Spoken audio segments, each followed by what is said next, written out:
Welcome, everyone, to another episode of the PayDestiny Podcast, where we interview guests to help you unlock insights to get promoted, get a pay raise, and get the most out of every job offer that you receive. I'm so excited to interview today's guest, Santiago Becerra.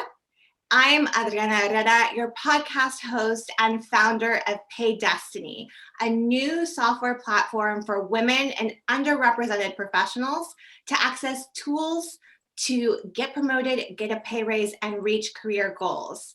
Let me tell you a little bit about Santi before we get started, and you'll see why I'm excited to interview him. So Santiago, or Santi, started his career in tech as a lead programmer. He went on to help found, grow, and sell not one, but two tech companies. He now leads a fast-growing augmented analytics team at the world's leading intelligence tech company, Tableau.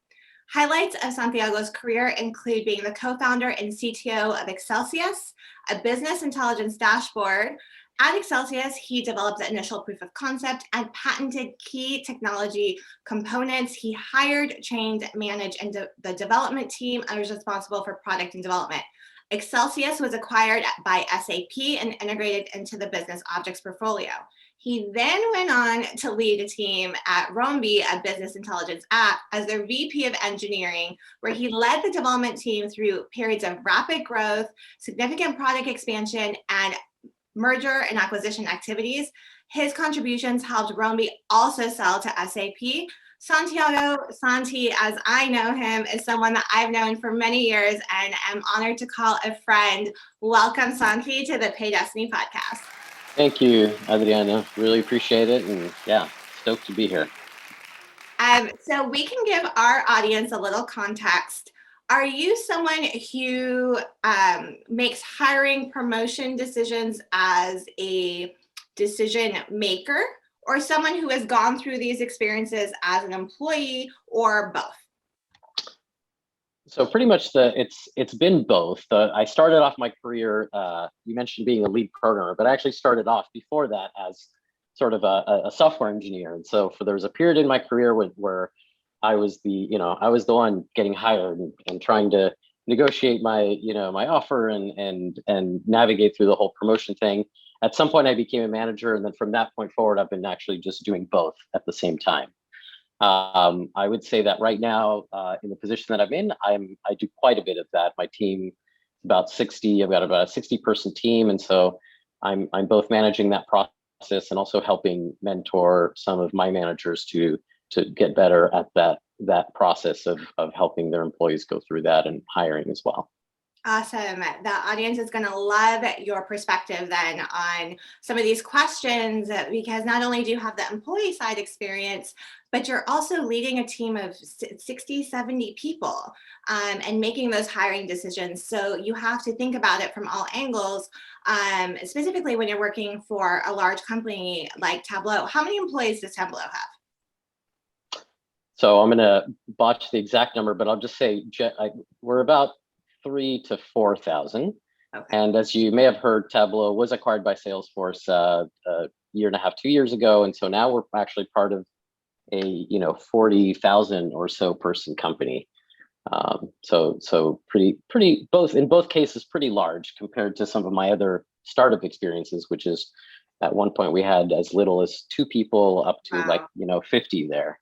So I've I guess there's that like 100 to 2,000 range that I've never experienced before, but everything in between I've been a part of. That's amazing. And so that's going to add a unique element to some of these questions, because you do have that personal perspective of a very small 2-person team to leading larger teams of 60 people that are part of a much larger organizations of thousands of people. So let's just dive into some of these questions here and get started. So at what age did you start working? What was your first job? What were you paid? And more specifically, like your first professional job. And did you negotiate that job offer? Okay, so I guess the odd jobs I had in high school and college, probably we won't go into those. But what were some of those? Or we could. So actually in college, the two notable jobs I had there was one of them was working for the UCSD mail room. So I was delivering in campus mail. Yeah. And it was actually great. It was one of the highest paying jobs on campus at the time. So I considered myself very lucky, and it was kind of fun. And then I also worked at the library in the special collections department, where my job was to chronologically arrange the correspondence of a tenured professor who had passed away. Oh. And had like 30 or so containers of correspondence. And so that one was not fun. I mean, if you can imagine, just all you had to do is put stuff in chronological order.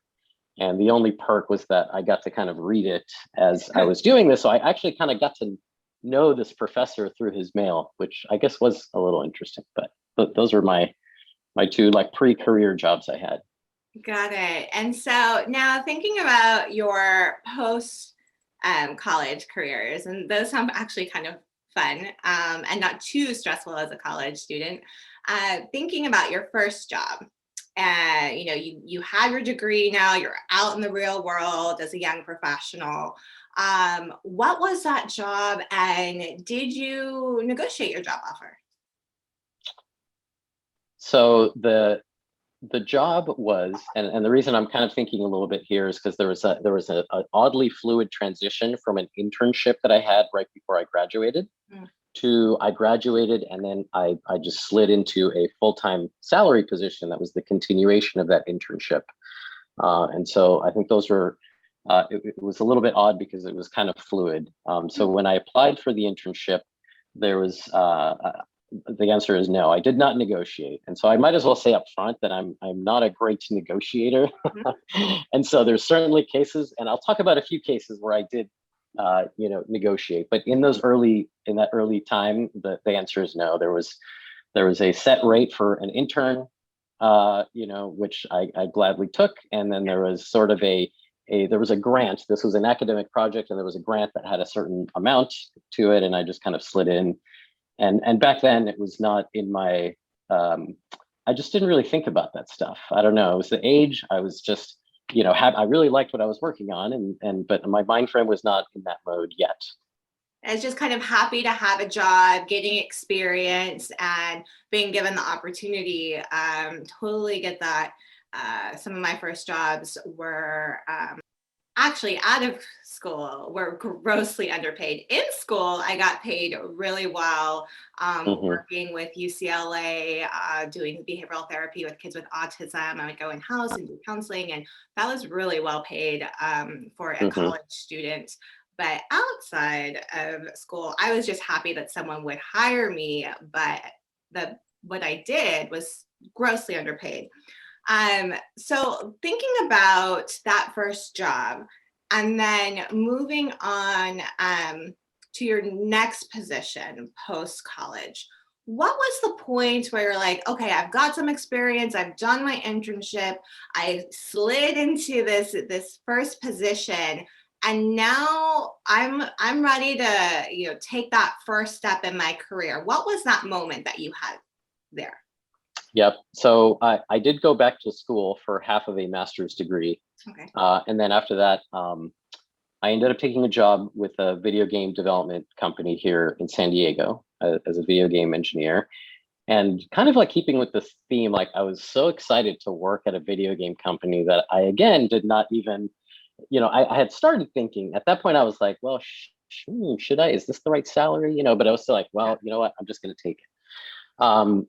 However, I would say it was during that job, which was very, very challenging, that I started kind of waking up a little bit to like, more thoughts around like, am I getting paid like the right amount here? That was the time when I started thinking about those things. And it was during my tenure at that job that I, made some moves towards being proactive about making sure I was kind of getting paid what I deserved. Because another part of it too is, we were working our butts off at that place. It was a video game company, and the culture, if you've read about video games, doesn't have the best reputation for providing a work-life balance. And so I think that was part of it, that I was like, gosh, like I'm working a lot here. Like what's a lot of extra hours. Like, am I at minimum wage here? If I add up all my, it wasn't that bad, but Yeah, that it was could have certainly, been. it could have been. And so that I think that was the precipitating factor that made me kind of go, okay, I should start thinking about this. So looking back at what you know now, being older and wiser and having had these experiences, what would you have done differently going into that video game company where you probably were just burning the midnight oil, working all hours? I would imagine if you're working for a company that's working very hard like that, maybe not always with the happiest of people, just making assumptions here. But knowing what you know now, what would you have done differently going into that position? Mm-hmm. So I will say that I don't think I would have done things that differently in a way, because so I feel like at least for the first year, like I was learning on the job and they were paying me to learn. And so it was very intense, but I didn't feel like I would have been in a position to negotiate much. I didn't come in as a video game developer to work at a video game company. I came in as somebody who knew about computer graphics and stuff, but never had worked on a game. And so I don't think I would have had a lot of leverage right off the bat. So I probably wouldn't have done too much pre-negotiation. And at some point I realized that, and this is when I took a role as lead, right? And it was very obvious that I got given this role as lead, and but there was no pay raise associated with it, right? Yeah, and that was like, seems a little odd. Yeah, so I did say something at that point, and that was sort of the first time that I actually spoke up, right? And so I said, well, hey, isn't there a compensation for this? And so their answer was, well, I think what we want to do is just, have you get some time in that role, since you've never had that role. And yes, there is, but you need to kind of prove yourself in that capacity. And so that was weird because, I guess I kind of understood it, but I felt like, gosh, like you're in the role, you should get it. And so maybe I would have pressed in terms of like the retrospective, I might have pushed back on that role and said, look, hey, you are giving me you're trusting in me that I can do this role. So regardless of how I perform, you've already done some due diligence. And if you think I can do the role and you've given me my position, there should be something there. So that's one change I would have done. What I did do at some point is I did have to go back to them after a while. And I said, because I remember they said like 6 to 8 months or something. So I remembered 6 to 8 months later, like, hey, remember when we talked about this? I've been at this for 6 to 8 months. I feel like I'm doing a good job. What do you guys think I'm doing a good job? And so I was able to get that a pay raise at that point, which I considered a huge victory. I mean, I had a lot of angst about this whole thing. It wasn't easy to do that, How did you get was it just the timing of the 6 to 8 months that you're like, okay, I have to have this conversation 6 to 8 months down the road, that was the trigger point for you? Or was it like, you're really working hard, you're excelling in the position, and it's like, hey guys, like, what's going on? I think, and this is really taxing my memory banks, but I'm pretty sure that was a timing that they had suggested. And so I just remembered it. I'm like, oh, yep, it's been about this time, come back. And so that was a good experience. I felt like I had a nice balance of not being sort of like overly driving a hard bargain, but also kind of standing up for what I wanted. And I'm fairly certain that at that point, if I hadn't have done that, like probably nothing would have happened, or it might have happened way later. Right. And so that was an interesting mental note at that point that I remember going, I wonder if I had done nothing, when would this have happened? Right. Right. So anyways, that was something I took away from that. And I don't know if just to complete that chapter there was another incident that caused a big pay raise.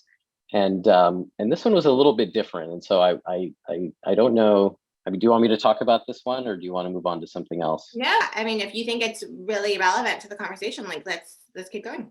Yeah, I'll try and summarize. There was a point in time where there was another project that I was really interested in, and I was not able to because I was in the middle of another project. And it was interesting because what I essentially used that, and I didn't do this sort of on purpose, but I was like, I got approached by another company that had a project that was similar to the project that I wanted to be on. Yeah. And I interviewed, and that felt very bold to me, like just going, oh my God, I felt like, like I was not being loyal to my employer by interviewing. And that's something that over the years, my mind has shifted to like, hey, no, like interviewing and getting yourself out there, there's nothing wrong with that. But back then I was very conflicted about even just doing that. Long story short, they offered me the job in that project. This was for a surfing game. So I'm like a surfer. And so for me to work on a surfing game was like, I got to do this. Right.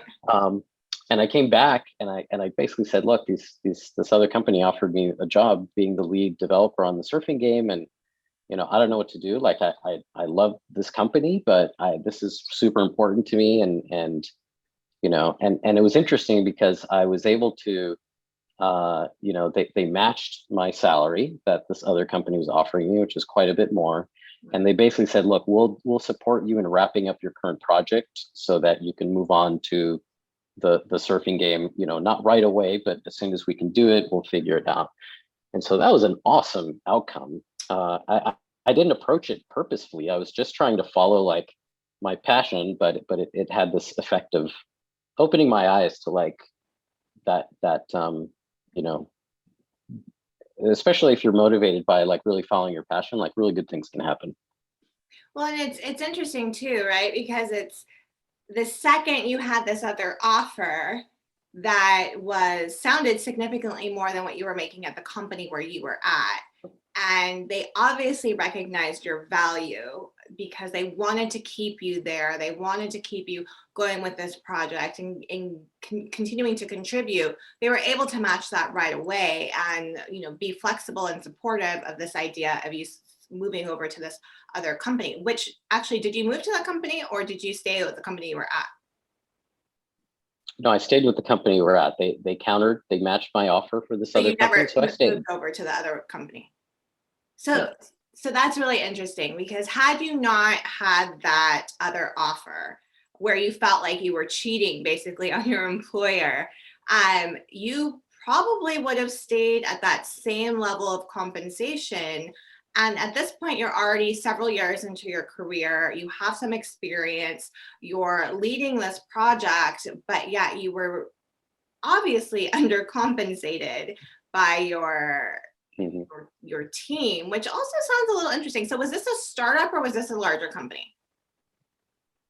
No, it was a startup. As a startup. And so I think I know where you're going with this. Very different, and very higher different likelihood cultures. of there being, startup founders, and I have been taught to have this behavior, and I definitely have had many ethical problems with it and have very much shied away from it, where people say, get as much as you can from your employees for, less compensation, more equity, and there's a balance to all of that, but it's like, do, and try and refrain from giving out those stock options, which to me never felt right and always felt wrong. And I always try to make sure now that everyone is feeling good about where they are on the compensation table. But that's just because that's my values of who I grew up as a person, which is in conflict with the culture sometimes of these startups. Not to mention, and I don't know if this was a law back then, but now I know definitely in California and many states across the United States, it's not only unethical to keep on giving employees more and more tasks, but it's illegal to have them, be giving and giving and giving without changing their job description, without changing their compensation. And that actually leads to many lawsuits from employee to employer for what do they call it? Wage theft, something of that nature. But more than anything, it just creates a disalignment between your employee and your company, and more specifically, the value that they bring.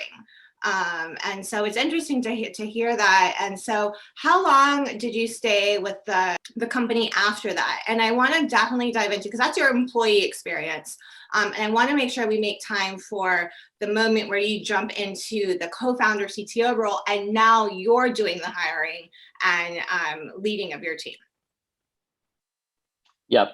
So to close that one off, I actually left not too long after that, interestingly enough. I think it was at the 5-year mark. And, I think I saw that project through till the end, and then I gracefully bowed out to look for my next thing. Got it. And so looking at the companies that you have helped to co-found and to start and successfully had exits with that to, SAP, which is a huge testament to what you built, your abilities, and also to the teams that you've worked with and the companies and cultures that you work with. Looking at hiring, just let's think about it. I have 2 questions really around this. The tech industry is very unique with some of the processes, from startup to raising capital to growth capital and exit. How many times have people actually negotiated their job offers when you've made an offer?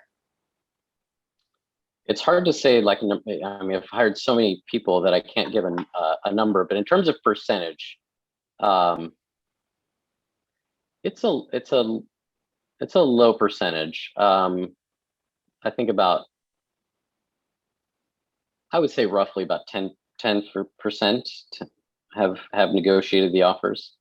And keep in mind, this is across my whole career, both at the startups and at the other ones. And we sort of, at the startups, which in some way I was kind of winging it, or at least taking a lot of cues from our CEO, because I had never taken any formal training in hiring people or anything like that.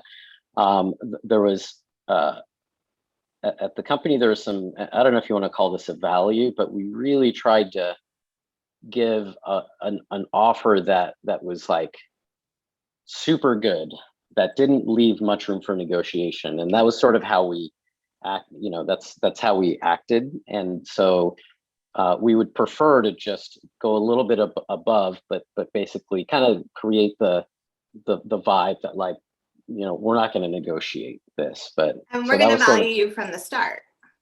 Yeah, exactly. And that's not to say we certainly weren't overpaying everybody. As you know, these companies, when you start one of these companies, they're cash strapped. And so we certainly didn't underpay anybody, but we did look for people like me when I started off, where I was like a high potential individual, but, was just kind of starting out. And so instead of hiring, we would start off with maybe, 1 or 2 senior people that needed to be compensated at that level. And then we would balance the team with people that were more junior in their career. And that helped, keep the books such that we could operate. And that worked fairly well. But again, even with the junior folks, we would usually put offers on the table where they'd be like, wow, and there was cases where some folks negotiated, wanted to negotiate. We just wouldn't, and we would move on. Got it. So you use the words high potential, which is, an interesting choice of words for junior entry level engineers, because that's your line of work. When as the leader of the team and of the engineering team, and you're looking at promoting people with high potential, let's talk about that. What are the characteristics that you've seen in someone on your team when you're like, you know what, they're ready to take that step? And I'll also ask the opposite question of, when you're looking at your team, you're seeing everyone moving up and moving forward, and someone's just kind of just like not rising to the occasion or rising with the team. So what are those attributes from your experiences that you're like, this person's ready to move up and get promoted? And how do you make those merit-based promotions? Have you made those merit-based promotions? Yep. Okay, great. I'll start off by saying that in the startup world, especially during the first few years, there's not a lot of there's a lot of pay adjustments, but there's not a lot of promotions necessarily, because the teams, like for example, the team we had to create Xcelsius was 10 people. We launched that product and created it with 10 people over a year and a half or 2 years. And so there was never really frankly, I don't even remember what titles we had or anything like that. So it's really not about the titles at the start. It was less about promotion and more about like pay adjustments. And so, so that said, in terms of the traits that we would look for, and this is again a little specific to the tech world, but it was really, in some ways, it was a very one-dimensional thing of like just your productivity of how much you could take on, how well you architected a solution, how the quality of the finished product, all those developer craftsmanship, and we found that there's just a huge just disparity in how quickly people accelerate along that vector. And so the high potential people are ones where it's just that acceleration is really, really fast. And so and not everybody's like that, and that's also okay. There's some folks who are more on like the work steady path, and they are improving and not as quickly. And obviously, I think when you do that, at least the way we did it, we certainly valued the employees that were on a normal growth path, right? But we also wanted to proportionately compensate the ones that were on this fast path. And so we had a few folks that moved up their pay, in some cases might have even doubled in in less than a year or something like that, right? And we were just trying to be very proportional in our pay raises to that level of productivity. And as you know, sometimes you get the fabled 10x developers, and so those people you want to compensate them quickly, and it's fun in that case because you can, and as a startup, do that. In the bigger companies, there's almost too much framework there to do that, and it's a little frustrating. And that's the pros and cons too of being an employee and maybe looking for a new job and considering a large company and a startup. They both come with their own cultures, and just like you shared, at your first jobs, you were burning the midnight oil, maybe not first, compensated as well as you should have been. But then when you created your own startup, you had different values that you were bringing to the table. You were basically creating offers people couldn't refuse, and then doing these merit-based promotions where people are doubling their salaries. And that's very different than going and working at a Fortune 100 company where, there are so many protocols and you can only have an adjustment so much, regardless of the ability to someone's productivity and what they're doing and they're performing. And so I think it's interesting when we're thinking about women and underrepresented professionals who are looking to grow their careers and the pros and cons that come with both of those environments. And you very much have those experiences. I definitely want to get into some of those dichotomies of experiences of the startups versus the corporate world and some of your do's and don'ts in just a moment. But I want to ask a question because you do have such a unique background, having these two worlds that you've navigated through mergers and acquisitions. So thinking about the way that you were raised and how some of these values I'm seeing that have come, indirectly into how you're making these offers and recognizing people wanting to contribute to the growth of their salary.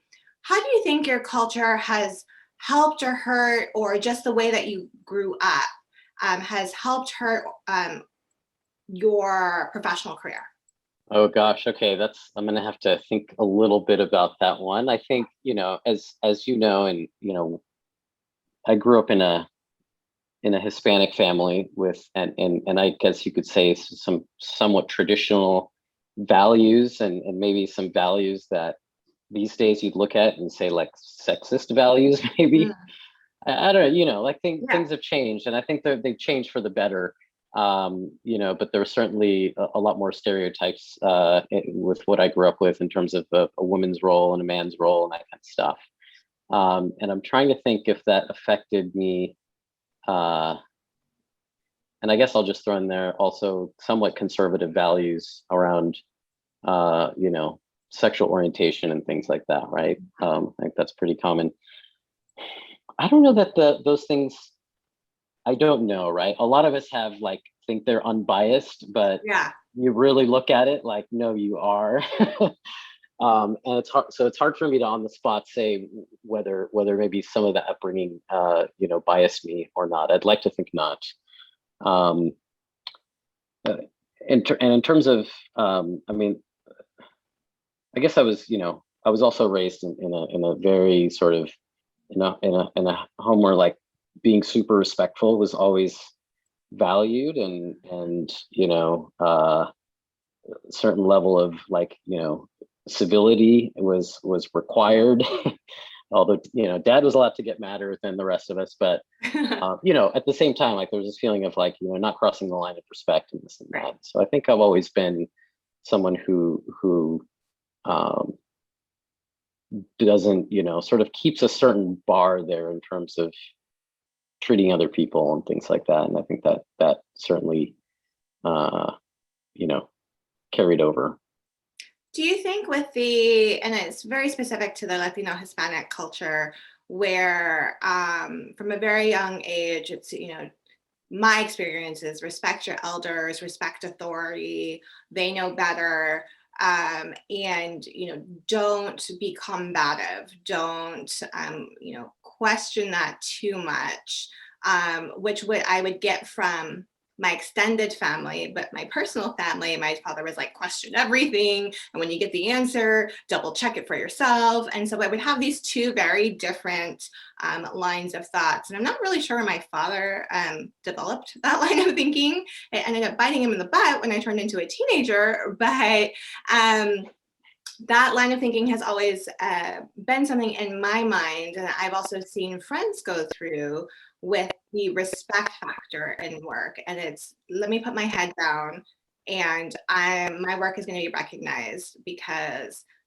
that's what happens. The authority, the licensed individuals will, or the managers will recognize my work when the time is right. And so thinking about your experiences where your work at that first, gaming startup wasn't really recognized until they were forced to recognize it. Do you think that the way that you grew up, a little bit more conservative with this idea of respecting, others, respecting, your parents and whatnot, had anything to do with you not pushing to be compensated as much as you were once you had that other offer on the table? Or is it just something that was just you were, new into the professional world and you just didn't know that you could do that? Yeah, there might have been some of that, of respecting authority and the concept of irreverence at work was just unheard of, right? And I still struggle with that sometimes, even today. I kind of enjoy the give me some marching orders, boss, and I'll go do the thing. I like that. It's comfortable, but and so even at this stage, I kind of play with irreverence, and I've realized that a little bit of that can sometimes be a good thing, not just for me personally to get a pay raise, but good for the company as well to break some rules and things like that. So yeah, there's a certain part of it. There's another part of it that I think is just the profession that we're in, of being engineers. There's some correlation between, and I've grown to become an extrovert, but I wasn't always that way. And so there's some part of it where I think there's a personality predisposition there, perhaps, to just kind of liking to be in your room and play video games, and that there's some pathway there. I think that plays a part in it. Which is very different in other industries, right? I think and I haven't experienced this. I mean, I guess I've interviewed people for sales roles, but like, if you're a sales guy and you don't negotiate, it's almost like you fail the interview if you don't do it.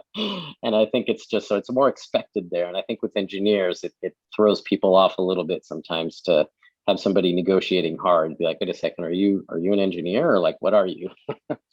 Right. And it's but it's a balance, because if you're going to be contributing, and what you contribute is going to make the whole that much better, that contribution needs to be valued. It's really interesting. So now I want to take a quick break from the questions and jump into a breather of sorts, by way of a game.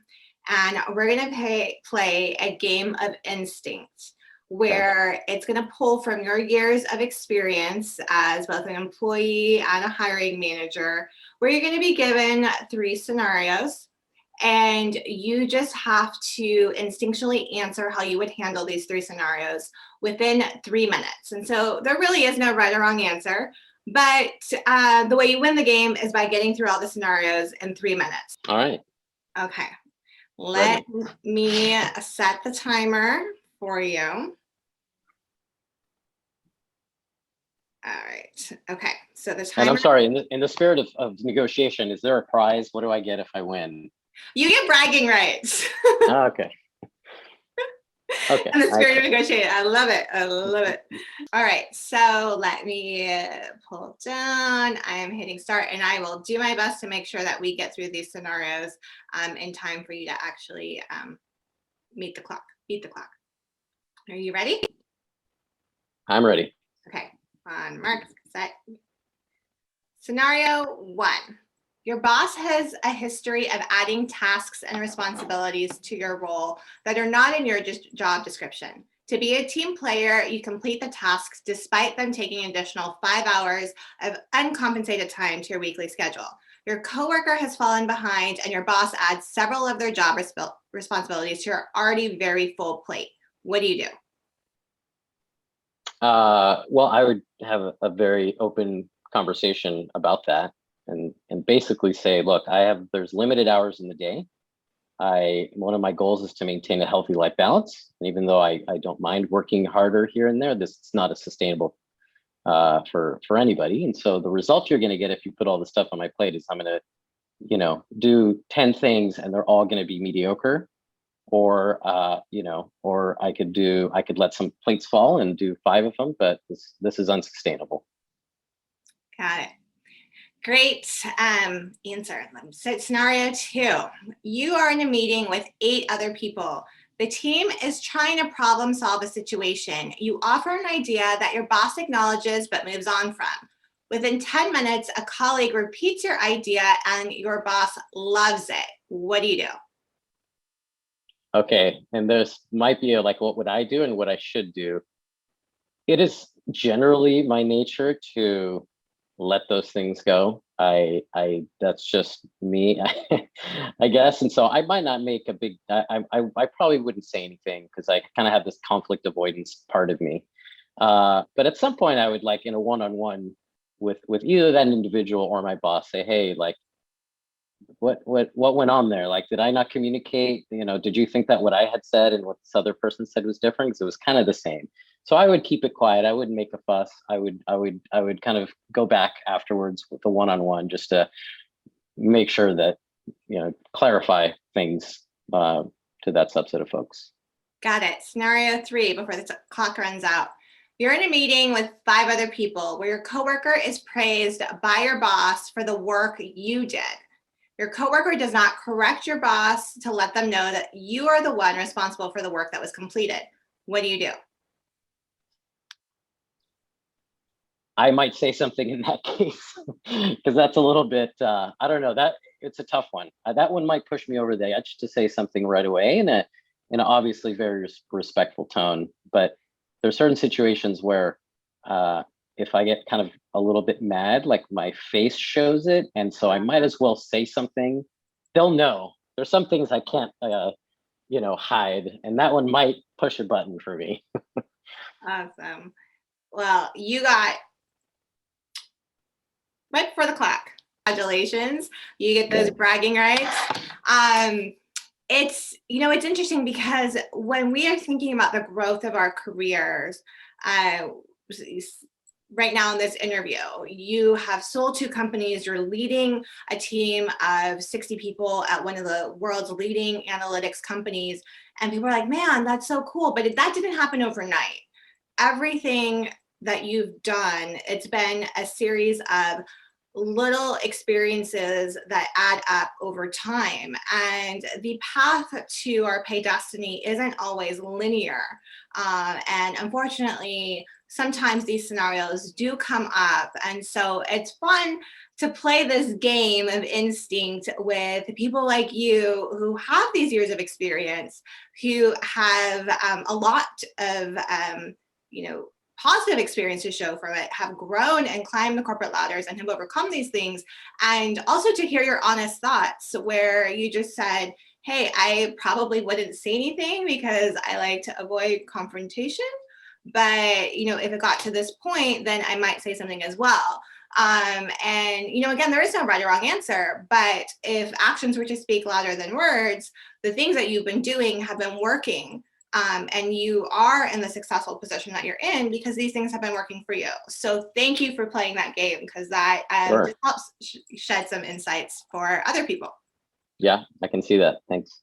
All right. So I know that we're a little short on time here. I definitely want to get into your do's and don'ts for people who want to get promoted and get a pay raise. So what are your top 3 do's and top 3 don'ts? Okay, let's start with, the do's. I guess my main one in terms of, and are we talking like promotion or offer negotiation or both?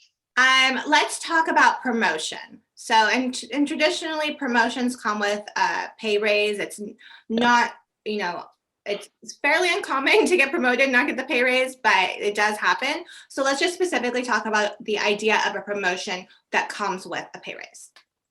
Yeah.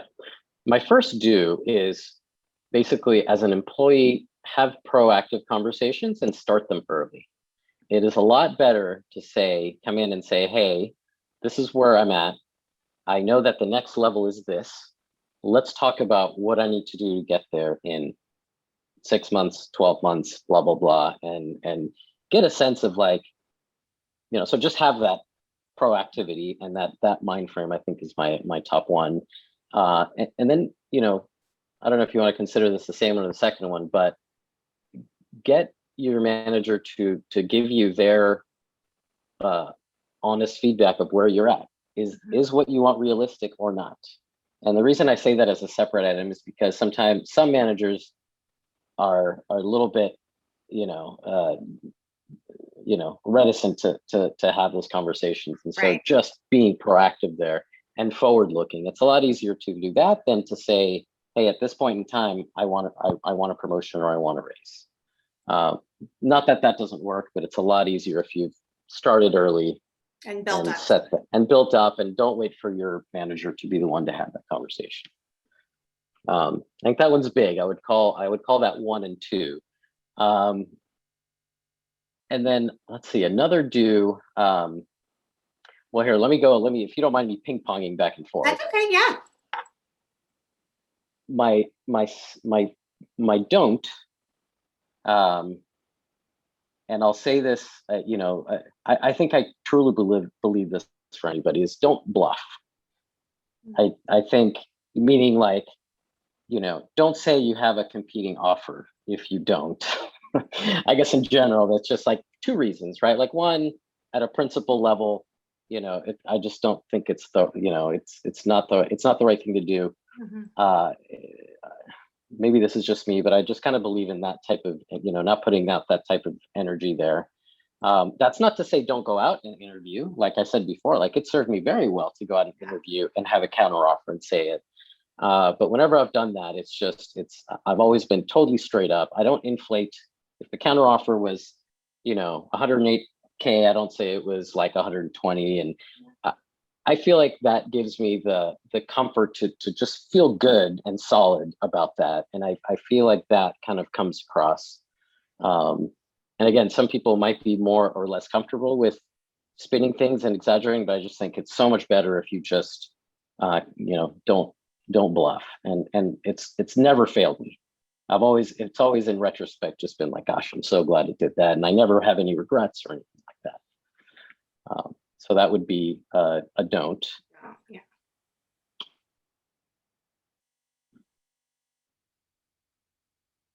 I'm coming a little bit short on additional ones. I know those were two sort of meaty ones. I think those are sort of the ones that I think if you do those, yeah, I mean, just on the topic of do's, like, do interview often, I guess, in kind of to reflect what I said earlier. Like, it's a good thing to do.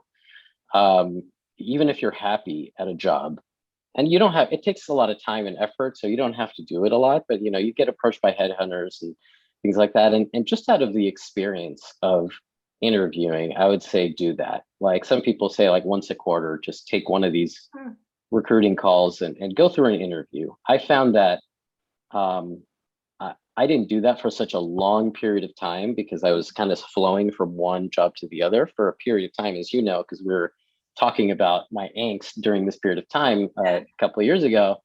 I was all of a sudden in a position where, like, I was interviewing and I bombed. My first interview was just pathetic how poorly I did, and it really affected my self-esteem and at a career point of view. And I realized, like, my second one was a little better, my third one, and I was like, oh, this is kind of it helps shape your story and how you talk about yourself. So that's, I think, just a good practice overall. Well, thank you for that. And I think with the bluffing too, if you bluff, I mean, there's ways that managers and business owners will check some of these facts. And we can't ask certain questions because certain questions in certain formats are illegal, but there are soft ways to check if someone is bluffing. And so that could backfire on someone. And then that could have negative impact in your current position. And just being truthful in general, I think, is always a good way to go. I completely agree with the bluffing. And plus, I have a bad poker face anyway, so I would never be able to use that as a strategy. So before we wrap up, thinking about PayDestiny and helping people to reach their promotion, pay raise, and career goals. And you started your career, well, really started working, in the library at UCSD, moved into some gaming companies, started a couple of companies, sold them, and now leading your team. What's your next career goal? Interesting. So I think I have, I've always liked to switch things up in my career to keep things fresh. So I would say my current, and I feel like you have to be at a place for a certain period of time to, like, really do something. And so right now, my current role at Salesforce Tableau, like, I want to shape the portfolio of products that I'm managing, and just create something that is really exciting and a fun and innovative thing for people to use. And so that's sort of what I'm currently focused on. I think long term, I would be dishonest with myself if I didn't say that eventually I would want to do something in the startup world again. But that takes a ton of energy. So in some ways, I'm kind of like accumulating the energy for that right now. But I think that's that's kind of where I'm at with that. That's so cool. Looking now at everything that you have learned over the course of your career, what is the one thing that you wish you knew when you were starting out that you know now, that you would go back in time and tell yourself? Just the one thing you're like, I should know this, or I would be so much ahead of the game if I knew this back then. I hate to make it sound like I did things perfectly, because I didn't. I just got lucky, but look, I would say that for the early parts of my career, I would say, like, spend more time understanding sort of what value you're adding to the company that you're working for. And I think it's hard to do that because at that stage in your career, you're kind of just, you're happy to be getting a job, and at least in my world, you're so excited. And that's not to say, like, my advice isn't to go in and start negotiating hard, or automatically, but just start thinking about it earlier. I feel like I didn't even wake up to that part of things until later, and it's possible that if I had thought about it in my early 20s, that would have allowed me to maybe just see other opportunities for growth. Oh, I think that's great advice, just for anyone, really. Well, Santi, I want to thank you so much for being on this podcast with the PayDestiny audience. If people want to get a hold of you and follow up with any questions, or maybe just follow your career, what's the best way for them to do that? Yeah, so if you search for me on LinkedIn, Santiago Becerra, and if you see if you see a picture with a guy in a stand-up paddleboard, that's me. And I would be really happy to, I love being a mentor. It's something that in the past few years I've realized is super satisfying for me to do, and hopefully helpful. So yeah, happy to have anyone reach out through LinkedIn. Awesome. So you guys heard that, LinkedIn. We'll make sure to include the link for you to connect with Santi on LinkedIn and make that accessible to you. Santi, thank you so much for being a guest. I can't wait till we can get together and have some drinks by the ocean, catch up. It's been way too long since we have just gotten together to hang out. So looking forward to that. Thank you again. Thank you. Thank you for joining us for this episode of the PayDestiny Podcast. Make sure to head over to PayDestiny.com and enter your email to never miss a notification of upcoming episodes. There, you can also hit the subscribe button on any podcast distribution channel that you use to listen to your podcast. You can also create a free account to access tools that will help you get a promotion, get a pay raise, and reach your career goals. I'm Adriana Herrera, your podcast host and founder of PayDestiny. I look forward to seeing you next time.